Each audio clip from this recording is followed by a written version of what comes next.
नमस्कार, मैं हूँ आशीष चित्रांशी और आप देख रहे हैं the news launcher hot topic with Hemant Atri. ले आइए स्क्रीन पर हेमंत जी को फटाफट। स्वागत है हेमंत भाई आपका। जस्टिस सूर्यकांत और जस्टिस बागची, सुप्रीम कोर्ट में बिहार एसआईआर पर सुनवाई। 12 तारीख और 13 तारीख को जो दलीलें रखी गईं और उस पर जस्टिस सूर्यकांत और जस्टिस बागची की जो टिप्पणियां आई, वो टिप्पणियां लोकतंत्र और संविधान के लिए जो लोग भी आवाज उठा रहे हैं, अदालतों के दरवाजे खटखटा रहे हैं, उनके लिए बहुत अच्छे संकेत नहीं थे, बहुत शुभ संकेत नहीं थे, बहुत साफ। लेकिन आज इस मसले पर सुनवाई जारी थी और आज जस्टिस सूर्यकांत और जस्टिस बागची ने जो आदेश दिया है, उसके बाद चुनाव आयोग में, ज्ञानेश कुमार के आयोग में खलबली की स्थिति। वकील साहब भी ज्यादा कुछ कर नहीं पाए आज। हालाँकि अभी भी निर्णायक जो कहते हैं अंतिम फैसले पर अभी भी नज़र है। अंतिम फैसला क्या होगा? क्योंकि बीच-बीच में जो किस्तों में खुशियाँ आती हैं, ईएमआई आती है ना, वो कई बार आखिर में जाकर के बहुत भारी पड़ती है। सारे एक साथ सारी उम्मीदों पर कुठाराघात होता है। इसलिए अभी बहुत ज़्यादा उत्साह की ज़रूरत नहीं है। लेकिन ये है कि चुनाव आयोग में खलबली है। क्यों खलबली है?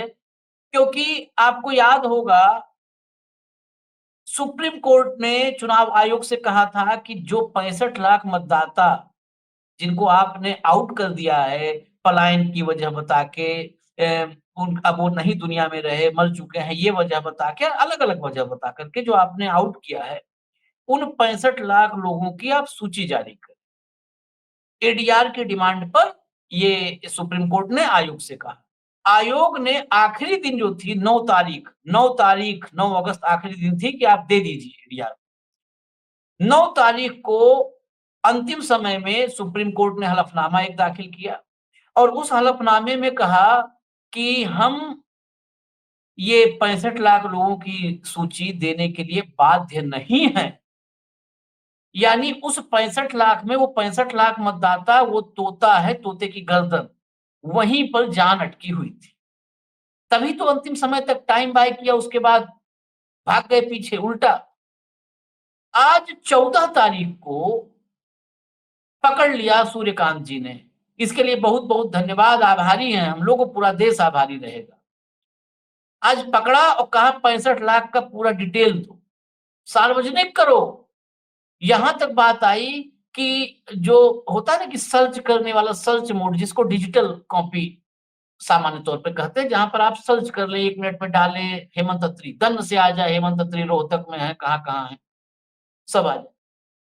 तो चुनाव आयोग ने कहा कि वो गोपनीयता की वजह से ये चीजें नहीं, तो उन्होंने कहा ना ना ना, तो भाई ये सर्च मोड में होना चाहिए, सर्च मोड ऑन करो, छिपो और छिपाओ मत। मैं खबर दिखाता हूँ, सीधे हेमंत जी के पास चलता हूँ। लाइए पहली खबर, लाइए जरा। सुप्रीम कोर्ट बोला 65 लाख नामों की सूची वेबसाइट पर डालें, इसी से कहा मंगलवार तक बताएं क्या कर रहे हैं, आधार को वैध दस्तावेज माना। मंगलवार तक बताएं क्या कर रहे हैं। अब इसी मंगल को ना आ जाए, हालांकि मंगलवार है, मैं तो उम्मीद करता हूं भाई कि मंगल को मंगल होगा लोकतंत्र और संविधान के।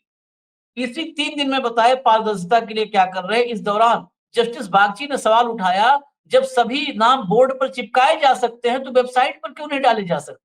अधिवक्ता ने दलील दी कि एक पुराने फैसले में मतदाता सूची को पूरी तरह योग्य बनाने पर, सर्चेबल बनाने पर गोपनीयता संबंधी आपत्ति जताई गई थी। इस पर जस्टिस कांत ने कहा, सूर्यकांत ने, खोज योग्य रूप में जारी जानकारी देना ठीक है और बीएलओ के मोबाइल नंबर वेबसाइट पर डाले जाएंगे, जिसे जस्टिस सूर्यकांत ने अच्छा कदम माना है।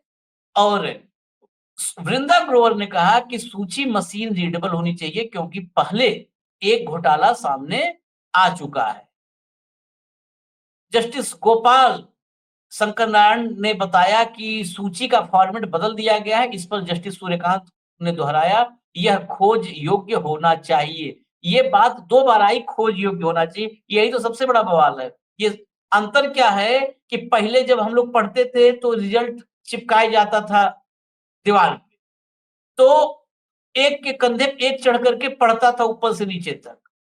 हम लोग रेलवे स्टेशन जाते थे, तो हेमंत जी को याद होगा, तो रिजर्वेशन वाली सूची लगती थी वहाँ पर, तो नाम ही खोजने में कई बार ट्रेन छूट जाती थी। तब ये व्हाट्सएप और मैसेज उतना वो नहीं था, तो नाम खोजते थे कि कन्फर्म तो हो गया है, लेकिन कौन-सी बोगी, कौन-सा बर्थ है, उसमें सूची में देखते थे। तो ट्रेन ही निकल जाती थी। ये फ़र्क क्या होता है जब रीडेबल होगा ना, तो अब जब आजकल एग्ज़ाम में कभी आप देखते हैं कि वो भीड़ लगी है, पन्ना चिपका है, उसमें नाम खोज रहा है परीक्षार्थी। अब तो दल्ल से डिजिटली उसमें आ जाता है, नाम डाला, फट से आ गया। हम नहीं देखते कई बार खबर के लिए। ये देखिए, अगली खबर, सुप्रीम कोर्ट ने ईसी से कहा हटाए गए 65 लाख लोगों की लिस्ट सार्वजनिक करें। वो वही खबर है, सेम है।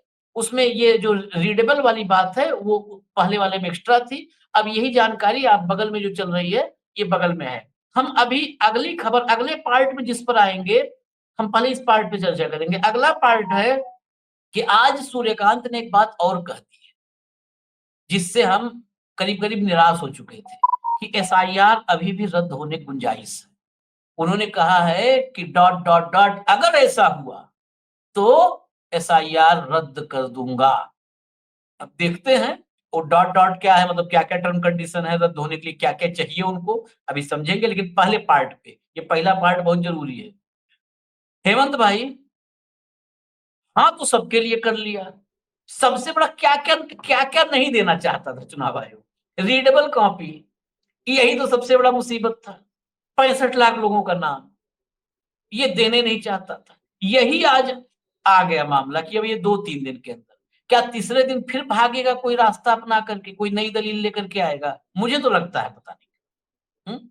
आशीष भाई नमस्कार, आपको सारे दर्शक साथियों को भी। आज पहली बार मुझे ये लग रहा है, मुझे कहना चाहिए क्योंकि हम बड़ी फ्रीली बात करते हैं कि आज आप जरूर से ज्यादा ऑप्टिमिस्टिक हो गए हैं। इतने जोश में मत आइए। ये चुनाव आयोग है, ये ज्ञानेश कुमार है, ये मोदी सरकार है और ये नए दौर का। आगे मैं कुछ नहीं कहना चाहता, हाँ, बिंदी समझ गए होंगे, हाँ। माफ कीजिएगा। हुँ, ऑन ए नेगेटिव टोन ये मैंने कहा उसलिए कि दर्शक बहुत ज्यादा उत्साहित ना हो, क्योंकि आपने बात ऐसी की। आशीष भाई 10 तारीख को सुप्रीम कोर्ट में जो जवाब दावा दिया, इलेक्शन हुँ, कमीशन ने क्या कहा हुँ। कि हम इन 65 लाख लोगों के नाम बताने को बाध्य नहीं है, बात कोर्ट नहीं। अनकोट। आज कितनी तारीख है? 14। हुँ, आज कैसे सुप्रीम कोर्ट ने कह दिया कि दो, और उन्होंने कैसे मान लिया कि दे देंगे? हुँ, सुनिएगा एक एक बात ध्यान से। आज मैं भी आपके सामने वकील की तरह जिरे करूंगा और उम्मीद है कि आप जस्टिस सूर्यकांत नहीं बनेंगे, ठीक है हुँ, ना? हुँ, मेरे आग्रह है आपसे। हुँ, 10 तारीख को मैं अदालत में लिखित में कहता हूं, Rakesh Dwivedi senior advocate election commission के, कि हम देने को बाध्य नहीं। बहस चलती है, 4 दिन निकल जाते हैं और 4 दिन के बाद अदालत कहती है कि आप ये 65 लाख लोग वो दीजिए, आधार को मानिए। आज एक तरीके से पिछला सुझाव था, वो सुझाव कितने दिनों से चला रहा था, आज उसको हुँ, एक तरीके से आदेश का स्वर दिया गया है। स्वर, हुँ, स्वर कह रहा हूं, एक एक शब्द ध्यान से सुनिएगा। आज मैं वकील की हाँ, भूमिका में हूं, आप चाहें तो पूछ लीजिएगा। नंबर एक, आज कह दिया कि वो दीजिए। अगली सुनवाई कब होगी? अगले शुक्रवार को, यानी कि 22 तारीख को। फाइनल लिस्ट कब आनी है? 30 या 31 तारीख को। दिन कितने बज जाएंगे? 9। उस दिन हियरिंग कंप्लीट हो जाएगी क्या? ध्यान से सोचिएगा सवालों को, सवाल पूछ रहा हूं आपसे। जरूर से ज्यादा ऑप्टिमिस्टिक होने में कोई लाभ नहीं होता। जैसे ही वृंदा ग्रोवर ने कहा कि मशीन रीडेबल सूची दी जानी चाहिए, इस पे आपको कहीं कुछ दिखाई दिया? हाँ या ना? गोल, गोल या बोल। नहीं? हुँ, ये सुनवाई कब से शुरू हुई थी? ये सुनवाई आपकी जानकारी के लिए बता दूं 10 जुलाई से शुरू हुई थी। आज कितनी तारीख है? 14 अगस्त। अगली सुनवाई कब है? 22 अगस्त। 31 अगस्त को मैंने आपको बताया फाइनल ड्राफ्ट लिस्ट आ जाएगी, ये सारी आपत्तियां दर्ज होनी है, उसके बाद वो सारा हो जाएगा। आपत्तियां 31 तक हो जाएगी।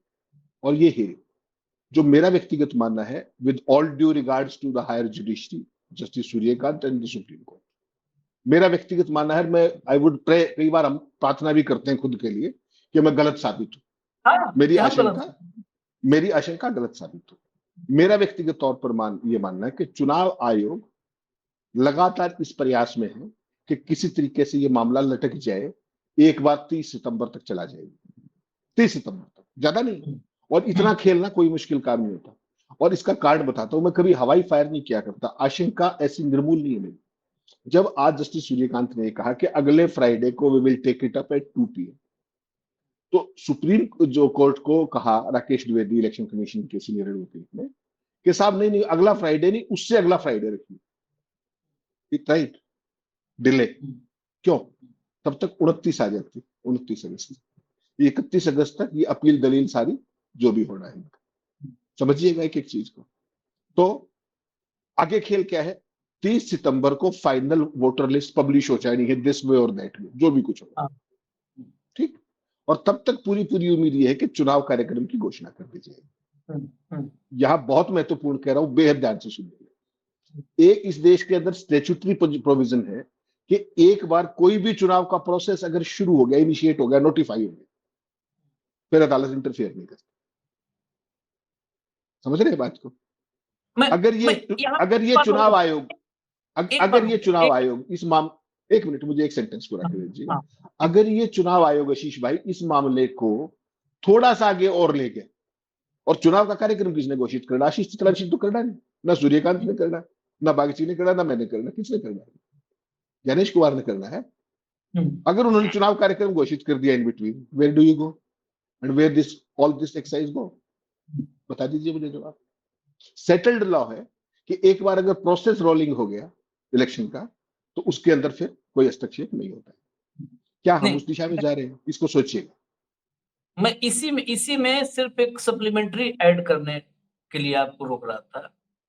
देखिए, आज के समय में इतना अनप्रेडिक्टेबल हो चुका है, चाहे वो अदालत हो, चाहे आयोग हो, चाहे जो भी संवैधानिक निकाय, मैं अदालत को भी पूरे सम्मान से कहता हूँ, कि अब प्रेडिक्टेबल नहीं रहे हैं। फैसला क्या देंगे ये तो अब राम ही जाने, क्योंकि उनसे पूछ करके भाई चंद्रचूड़ ने उन्हीं से पूछ के फैसला दिया था, करते थे उनसे पूछ के फैसला, रात में बातचीत करते थे, सुबह फैसला देते थे। लेकिन जो आपने ये कहा इसमें जो ऐड करना जरूरी है, इसलिए क्योंकि ये बात सनद रहे अदालत को भी, अगर भूल गई हो तो मैं याद दिला दूं। आज मुश्किल से 10 से 15 दिन हुए होंगे, उस जो 1952 से स्थापित था कि चुनाव की प्रक्रिया शुरू होने के बाद अदालत कोई इंटरफेयर नहीं करती है, उसको जस्टिस बी आर गवई ने तोड़ा था, और ये बोल के तोड़ा था। ये बोल करके कि आज तक ये माना जाता है, ये स्थापित हो चुका है कि चुनावी प्रक्रिया शुरू होने के बाद इंटरफेयर हम नहीं कर सकते, लेकिन ऐसा नहीं है। और उन्होंने उत्तराखंड के पंचायत चुनाव में एक महिला प्रत्याशी थी, जिसका नामांकन ही रद्द कर दिया गया था, उसको चुनाव नहीं लड़ने दिया जा रहा था, और चुनावी प्रक्रिया शुरू थी वहां पर, मतलब जब नामांकन है तो प्रक्रिया शुरू, वहां पे आचार संहिता लागू थी। उसमें इंटरफेयर किया, और जस्टिस बी आर गवई ने, चीफ जस्टिस ने हमारे, उन्होंने आदेश किया कि कोई भी ऐसा, मतलब आप ये मनमानी टाइप का है, ये चुनाव आप एक्सेप्ट कीजिए, चुनाव मैदान में लाइए इनको, लड़ेंगे चुनाव। और ये कह के कि 1952 से स्थापित परंपराओं अब ये जरूरत है तोड़ने की, और चुनावी प्रक्रिया शुरू हो जाने का मतलब ये नहीं है कि कोर्ट अब बीच में इंटरवेन नहीं कर सकती, बीच में दखल नहीं दे सकती, ये बात अब भूल जाइए। और बड़े मतलब एक अच्छी खबर ये भी कि जिस प्रत्याशी को बीच चुनाव में घुसाया कि लड़ने का हक है, लड़वाइए चुनाव, वही प्रत्याशी जीती जी। सोचिए, वही जीती। मतलब आप एक विनिंग कैंडिडेट को चुनावी प्रक्रिया से बाहर कर रहे थे, ये हो रहा था। तो अब चुनावी प्रक्रिया शुरू हो जाने का मतलब ये नहीं रह जाएगा कि सुप्रीम कोर्ट, क्योंकि सीजेआई के एक आदेश का नजीर अभी अभी का है। लेकिन जो हेमंत जी ने कहा, उनकी बातों से 150% सहमति जताते हुए मैं कहता हूं कि अब अनप्रिडिक्टेबल है, अब नजीरों का ध्यान नहीं रखा जाता है। जिस मामले पर सुनवाई हो रही है, उसी मामले में 1995 का नजीर रखा गया। एसआईआर के जो 11 दस्तावेज मांगे गए, इन 11 दस्तावेजों पर सवाल उठाते हुए 1995 के सुप्रीम कोर्ट के फैसले का नजीर रखा गया कि 1995 का फैसला था कि मतदाता नहीं साबित करने का, नागरिकता साबित करने की जिम्मेदारी मतदाता पर नहीं है।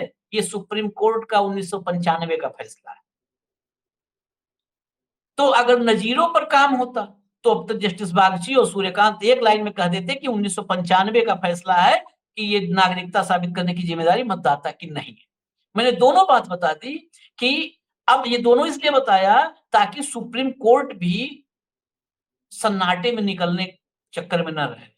अब ऐसी नज़ीर है कि सुप्रीम कोर्ट भी ये नहीं कह पाएगा। फिर जस्टिस सूर्यकांत, मैं बड़े ज़िम्मेदारी से और सम्मान से कह रहा हूँ, अगर यहाँ पर इंसाफ अधूरा रहता है, तो जस्टिस सूर्यकांत के पास वो रास्ता नहीं है, जहाँ पर कह दें कि अब चुनावी प्रक्रिया शुरू हो गई है और हमारी स्थापित परंपरा है कि हम दखल नहीं दे सकते। क्योंकि उन्हीं के सामने चीफ जस्टिस ने किया, उसको तोड़ा। जी हेमंत भाई, अब बताइए, आप ये कंप्लीट कर दिया मैंने अधूरा। आशीष भाई, मैं वही कह रहा था आपको कि जो आप देख पा रहे हैं, जो आप समझ पा रहे हैं और जो आप महसूस कर पा रहे हैं, उन तीनों में दिन रात का अंतर हो चुका है। आप पुराने जमाने के जेलर हैं, उसके बाद सारे मैनुअल बदले जा चुके हैं। देखिए, और इसको पूरी गंभीरता के साथ में एक बात कह रहा हूं कि चुनाव आयोग इस देश के अंदर एक संवैधानिक संस्था इस रूप में है और सदा से है, 1952 से लेकर आज तक, कि हर व्यक्ति जिसको वोट का अधिकार है वो वोट डाले, ये सुनिश्चित करना चुनाव आयोग का काम। ये अब बिल्कुल बारीकी पे पॉइंट वाइज स्पेसिफिक आता हूं ताकि दर्शकों को कोई कंफ्यूजन ना हो। ये जो 65 लाख लोगों की सूची क्यों मांगी थी एडीआर ने, बाकायदा इंटरिम एप्लीकेशन लगाई थी, क्यों लगाई थी? उस समय सुप्रीम कोर्ट ने कहा था कि आप हमारे सामने 15 ऐसे आदमी ले आओ जिनको मृतक दिखा दिया गया और जो जिंदा हो। आई एडीआर ने तुरंत क्या किया कि एक एप्लीकेशन मूव की कि जो ये 65 लाख लोग जिनको हटाया गया, जिनमें से 22 लाख लोग मरे दिखाए गए, इनकी सूची जारी कर दी जाए। वो क्या करना चाह रहे थे इससे कि वो उन 15 लाख लोगों को, क्योंकि आसान रास्ता था, जस्टिस सूर्यकांत ने क्या कहा था कि आप 15 लोग ले आइए जिंदा, हम इसको खत्म कर देंगे। तो वो उन 15 लोगों को लाना चाह रहे थे। समझ गए बात? इन्होंने क्या कहा कि हम बाधे नहीं है, तो बात आई गई होगी, वो व्यापारी चले गए, तब तक स्टेज चलेगी। आज कह दिया कि वो लिस्ट जारी कर दो, कर दीजिए। अब तो वो बात ही चली गई ना खारिज होने वाली, अब तो प्रोसेस इज ऑन, बहस चल रही है लगातार। वो उस टाइप की पोस्चरिंग थी, इसलिए मैं कह रहा था कि आप पुराने जमाने के जेलर हो, हम दोनों, आप नहीं मैं भी। तो वो स्टेज क्रॉस करनी थी, वो स्टेज वो धीरे से निकाल लेके चले गए। आप समझ गए होंगे, दर्शक भी समझ गए होंगे कि they were buying time for certain thing with a particular agenda, और वो एजेंडा पूरा हो गया, खत्म बात, आगे बढ़िएगी। फिर जस्टिस सूर्यकांत ने क्या कहा था शुरू में, इस हियरिंग की क्रोनोलॉजी देखिएगा, इसको ही मत भूलिएगा, जो मैं आपको पहली आशंका जताई ना कि delay is the deadliest form of denial. आमतौर पे आपने सुना होगा justice delayed is justice denied, लेकिन delayed is the deadliest form of denial also. जितने डिले करते जाओगे आपका उतना होता जाएगा। ये केस कब शुरू हुआ था? 10 जुलाई, 28 जुलाई, 29 जुलाई, 12, 13, 14 जुलाई और अब 22 जुलाई। क्रोनोलॉजी को समझिएगा, आगे चल पड़िए, कोई बात। सुप्रीम कोर्ट ने आज क्या कहा, सारी जिसपे चुनाव आयोग कर था हम बाध्य नहीं है, आज सुप्रीम कोर्ट ने कहा आप जिलावार, श्रेणीवार, एपिक नंबर के साथ सर्चेबल उस फॉर्मेट में दीजिए लोगों को, और इसकी एडवर्टीजमेंट कीजिए, ये कीजिए, वो करिए, बीएलओ का नंबर दे दीजिए, सारी बात ठीक। वेबसाइट पर दिखाइए। मशीन रीडेबल पर मैंने बताया, जैसे ही ग्रोवर ने कहा, वृंदा ग्रोवर ने, कि मशीन रीडेबल दीजिए, उस पर गोल साइड स्टेप, साथ में सर्च वो देना होगा, एपिक नंबर के साथ ढूंढ लेंगे। चुनाव आयोग वेबसाइट में हर नाम के साथ कारण भी बताएगा जिसकी वजह से नाम काटे गए। ठीक, डेथ हो गई, आप प्रवासी हो गए, जो भी कारण उनके, ठीक। चुनाव आयोग ये भी प्रसारित करना होगा कि आधार कार्ड को अब दस्तावेज माना जाएगा, जो आज आदेशात्मक स्वर में कहा गया है। आदेश पहले तो सुझावात्मक था ना, आज आदेश में था। तो आज जो वकील थे सुप्रीम कोर्ट के अंदर, वो कहीं ना कहीं परेशान दिखे, इलेक्शन कमीशन वाले। अब तक तो ही वाज राइडिंग, अभी ये है कि मंगलवार तक आप हमें बताइए कि आप क्या क्या स्टेप्स ट्रांसपेरेंसी के लिए करने जा रहे हैं। ठीक, कितना करेंगे, क्या करेंगे, मेरा सवाल दूसरा है। आज 14 तारीख है, कल छुट्टी है, 15 अगस्त है, फिर वीकेंड आ गया 16-17, दिन कितने बचे हैं? 30 सितंबर को 31 अगस्त तक जो भी ये प्रोसेस है, मरे खपे प्रवासी फलाना जो भी कुछ है, नाम कटे, 31 अगस्त तक करेक्शन, ऑब्जेक्शन और उसके बाद रिवीजन, ये तीनों काम 31 अगस्त तक होने हैं। दिन कितने बचे हैं? 17। छुट्टियां कितनी हैं? 6, मिनिमम 6 छुट्टियां, दिन रह गए 11, नाम कटे हुए 65 लाख। आज तक सुप्रीम कोर्ट को यह नहीं बताया गया, with all due regards to the judiciary, कि कितने लोगों ने फार्म के साथ डॉक्यूमेंट जमा नहीं कराए। बता दिया हो तो बता दो, पूरी एक एक शब्द सुना है। क्या मतलब समझते हो आप इसका? आप इसको हल्के से ले रहे? 7.25 करोड़ फार्म जमा हुए आशीष भाई, और किसके साथ डॉक्यूमेंट है या नहीं है, क्या मतलब हुआ? पूरी एक्सरसाइज का मतलब समझा दीजिए। सबसे पहला काम क्या होना चाहिए आपका? आपने कागज मांगे है ना, 7 करोड़ 21 लाख फार्म आए आपके पास, उसमें से कितनों के साथ डॉक्यूमेंट लगे, ये तो बताओगे कि नहीं बताओगे? ना तो आप बता रहे हो और ना कोई पूछ रहा है। क्यों? फिर इस एक्साइज का मतलब क्या रहेगा? धीरे धीरे बीच बीच में पोस्चरिंग करनी पड़ती है कि अगर ये गलती हुई तो हम इसको खारिज कर देंगे। क्यों? क्योंकि आप जैसे जो उत्साही लोग हैं वो इस बात पे खुश हो जाएंगे, ओहो हो बस कमाल होने वाला है। लिख के रख लीजिए, कुछ नहीं होने वाला है।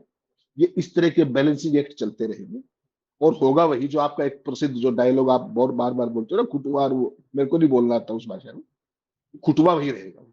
ठीक। ये एसआईआर किसी सूरत में मुझे नहीं लगता जिस दिशा में जा रही है, आप कहते रहिए कि भाई हम खारिज कर देंगे, हम ये कर देंगे, वो स्टेज चलेगी। स्टेज आगे लगातार बढ़ती जा रही है, तो खुटवा जो आप वाला है वो तो वहीं गड़ेगा। लेकिन इस सारे के अंदर जो ये आशा की किरण बीच बीच में रह रह करके आ रही है, ये मेरा व्यक्तिगत तौर पे मानना है, I may be wrong with all due regards to जैसे सूर्यकांत एंड द बेंच, कि it's more of a balancing act just to assuage the people कि नहीं, सुनवाई एक पर्टिकुलर दिशा में जारी। आज की तारीख में जो स्थिति है पूरी की पूरी, मुझे एक लाइन का जवाब बताइए। 1 महीने के अंदर आपने सारी कवायद कर डाली। इतना आसान अगर काम था तो 2021 में जनगणना ड्यू थी, आज तक क्यों नहीं हुई? अगर इतना ही जबरदस्त मैकेनिज्म आपका है तो मेरे साधारण सवाल है, भारत सरकार से सवाल है। और चुनाव आयोग भारत सरकार की एक संवैधानिक संस्था है। चुनाव आयोग का पूरा काम ट्रांसपेरेंसी का था। वो कहता हम मरे वो के नाम नहीं बताएंगे, हम सर्चेबल नहीं देंगे, इसमें प्रिवेसी इन्वॉल्व है, आधार से सर्चेबल नहीं देंगे। आशीष चित्रांशी के एपी कार्ड का मुझे पता नंबर कैसे हो सकता है? आप आराम से ढूंढिए, मैं कैसे ढूंढूंगा? और आप मुझे कहेंगे तो ही ढूंढूंगा। आप नहीं ढूंढोगे, बच्चे ढूंढ देंगे, मैडम ढूंढ देंगे, कोई ढूंढ देगा। इसमें कहां प्रिवेसी आ गई? जिसका काम वोट का अधिकार देना था, वोट का अधिकार छीनने पे लगा हुआ है। एक जिसका काम माननीय शायर राजीव कुमार जी के शब्दों में ट्रांसपेरेंसी ट्रांसपेरेंसी ट्रांसपेरेंसी था, वो कुछ बताने को तैयार नहीं है। ये कह के सुप्रीम कोर्ट में बताने को तैयार नहीं कि मैं बाध्य नहीं हूं। ठीक। समय जिस काम में साल और 6 महीने लगते थे उसको 1 महीने में करने पे आमदा है। उसके बाद भी अगर हमें लगता है कि हम होपफुल हैं तो ये हमारी सदिच्छा हो सकती है। उस सदिच्छा को तो मैं सलाम करता हूं कि होनी चाहिए बेहतरी के लिए। लेकिन ओवरऑल जो परसेप्शन और जो दिशा में देख पा रहा हूं, वो दिशा वो है कि इसको लटकाते जाओ। इलेक्शन कमीशन की कोशिश कम से कम, क्योंकि 22 की जब हियरिंग रख रहे थे जस्टिस सूर्यकांत, तो उन्होंने कहा कि नहीं अगला Friday, meaning there by 29 straight away, कुछ नहीं करना, 29 पे चले जाओ। और जो कदम उठाए हैं वो 22 तक बता देंगे। तो ये 22 तक नहीं, सॉरी, मंगलवार तक। तो ये आशीष भाई जितनी भी चीजें है ना, 31 लाख महिलाओं के बिहार में वोट काट दिए। आप तो क्या कह के आए थे सत्ता में कि बेटी बचाएंगे बेटी पढ़ाएंगे। आज बिहार की हालत क्या है? कितने एरिया के अंदर बाढ़ आई हुई है, वो अपने बच्चों को लेकर के कहीं सुरक्षित स्थान पे जाएंगे या आपकी ऑब्जेक्शन फाइल करते फिरेंगे, जबकि एनुअल रिवीजन हो चुका है? जवाब देंगे? कोई पूछ रहा है? बिहार के कितने लोग डिस्प्लेस हो गए होंगे अभी आने वाले समय में? क्या करेंगे वो? इंक्लूजन की एक्सरसाइज हुई या एक्सक्लूजन की एक्सरसाइज हुई? और ये सारी की सारी बातें जब जोगेंद्र यादव ने बेंच के सामने, और बेंच ने धन्यवाद किया, जस्टिस सूर्यकांत ने धन्यवाद किया उनका कि आपने हमारी मदद की, ये किया वो। लेकिन उनके जो बिंदु थे जितने भी, उसमें तो एक भी एड्रेस हुआ हो तो आप बता दीजिए भाई। जब कोई भी रिव्यू होगा, रिवीजन होगी, तो एडिशन भी होगा, डिलीशन भी होगा। और जब खड़ा होकर एक आदमी बेंच के सामने कह रहा है कि साहब एक भी एडिशन हो तो बता दीजिए, ये क्या कहेंगे आप उसे? समावेशी है या एक्सक्लूसिव है? ये तो बात सोचनी पड़ेगी ना, और ये देश के लोगों को सोचनी पड़ेगी कि महाराष्ट्र में तो ओवरनाइट लाखों नए जुड़ जाते हैं, और बिहार में बेचारे जो हैं वो भी नहीं बचते। अशोक लवासा साहब ने क्या कहा कि मैं 50 साल से वोट डाल रहा हूं और किसी कारण से मेरा वोट काट दिया जाए, मुझे पता भी ना लगे। ये कौन सा लॉजिक है? बता दीजिए, आप बता दीजिए भाई। आशीष चित्रांशी 2003 से वोट डाल रहे हैं और 25 में आपको पता लगा, आपने लिस्ट में देखा कि मेरा तो नाम ही नहीं है। घूमते रहिए, आप जाइए। और लास्ट डेट जो एप्लीकेशन की है वो 31 तारीख तक है। 31 अगस्त तक आपने करेक्शन के लिए भी करना है, ऑब्जेक्शन भी फाइल करनी है, रिवीजन भी होना है, और 30 सितंबर तक फाइनल लिस्ट आ जाएगी। उसके बाद कुछ नहीं हो सकता। आप करना क्या चाह रहे हैं? मेरा सवाल केवल इतना है।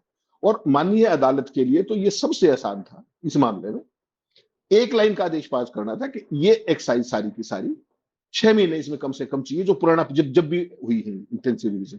और एक और चीज बता दूं, चुनाव कानून अगर आप पढ़ेंगे उसके अंदर कहीं भी स्पेशल शब्द नहीं लिखा गया, कहीं भी नहीं लिखा गया। केवल intensive revision is the word या annual revision is the word.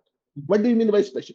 कुछ भी जोड़ दीजिए आप, जो मर्जी आए जोड़ दीजिए। What is this nonsense going on?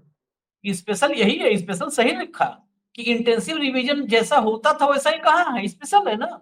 मैं एक बात और मैं कहूँ, आपने जो कहा, मैंने पहले कहा कि 150% सहमत हूँ, मैं तो हमेशा से ये बात कहता रहा हूँ, हमेशा अवमानना खतरा मेरे खोपड़े पे मंडराता रहता है। ये मैंने जो एग्जाम्पल जोड़ा ना बी.आर. गवई और उत्तराखंड का, इसलिए जोड़ा है कि आप एक बात एक लाइन पे है कि चुनाव आयोग टाइम बाय कर रहा है। मैं इसमें एक लाइन और ऐड करना चाहता हूं कि दोनों टाइम बाय कर रहा है, दोनों कर रहा है। इसीलिए हाँ, फिर मैं पूरे भाई थोड़ा हो सकता है मेरा सम्मान कम रह जाए हेमंत भाई से, लेकिन मैं भी पूरे सम्मान के साथ कहता हूँ सुप्रीम कोर्ट को कि दोनों टाइम बाय कर रहे हैं।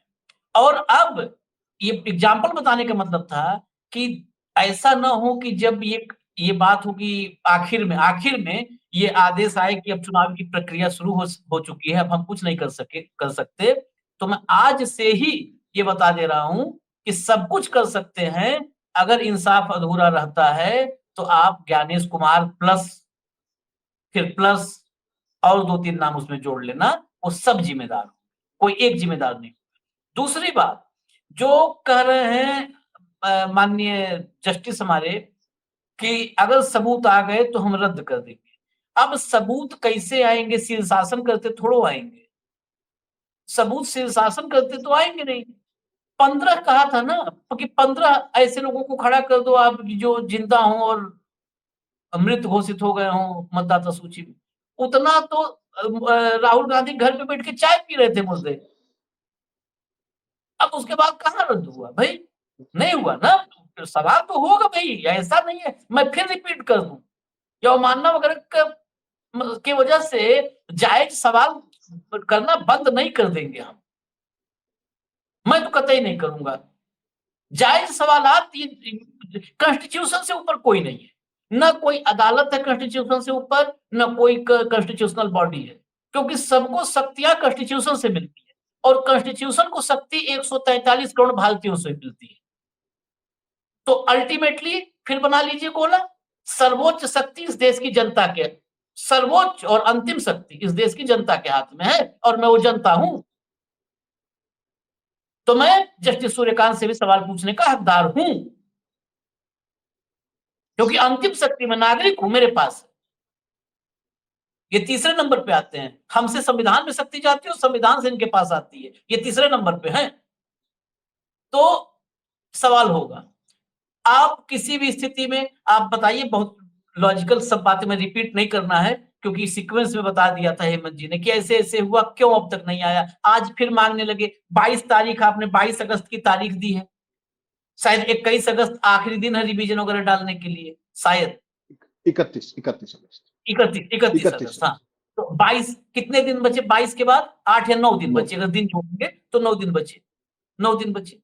क्या वही कोशिश है? दूसरी बात, मैं वो खबर दिखा देता हूं और फिर चलता हूं हेमंत जी के पास फाइनल कंक्लूजन जो होता है ना वो रिमार्क्स के लिए। लाइए खबर लाइए, जो एसआईआर रद्द करने, बिहार मतदाता सूची पुनरीक्षण को रद्द कर सकते हैं यदि, फिर यदि के बाद डॉट डॉट डॉट है, यही डॉट में ही तो सब छिपा है। सुप्रीम कोर्ट ने एसआईआर पर कही है बड़ी बात। अब बड़ी बात जरा है वो दिखा दीजिए भैया फटाफट, बड़ी बात भी दिखा दीजिए। बड़ी बात पहले जान ले दर्शक, फिर समझें।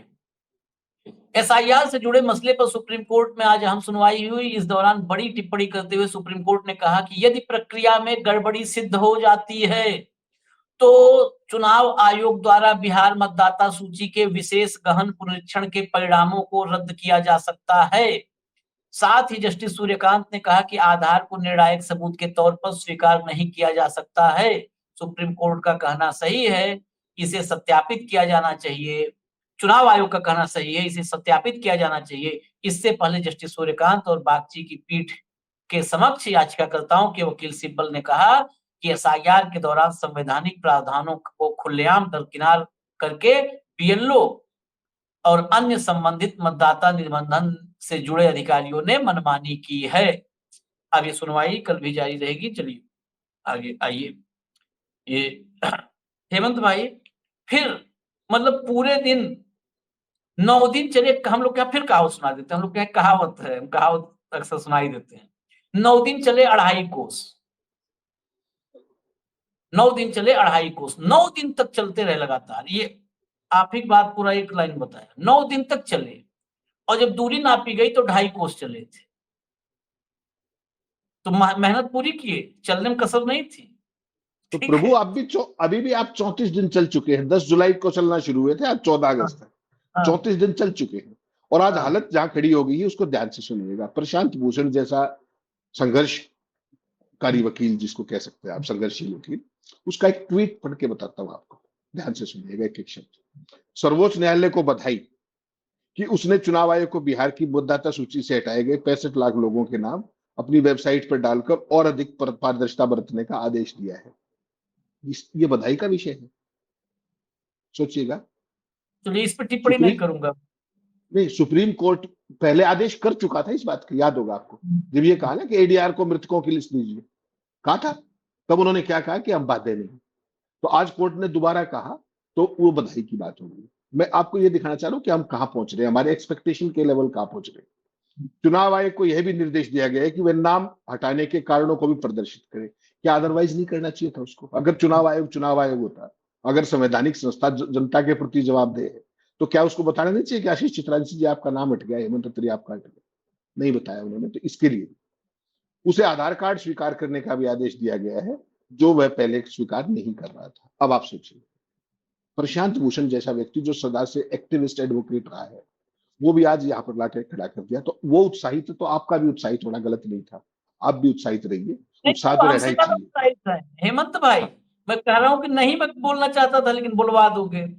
बेसिकली क्या है कि जरूरी नहीं कि एक अच्छा एक्टिविस्ट अच्छा एडवोकेट भी हो, और कई बार क्लाइंट खुश रहे इसलिए भी बधाई देनी पड़ती है कि क्लाइंट को लगे कि हम कई कदम आगे बढ़ गए हैं।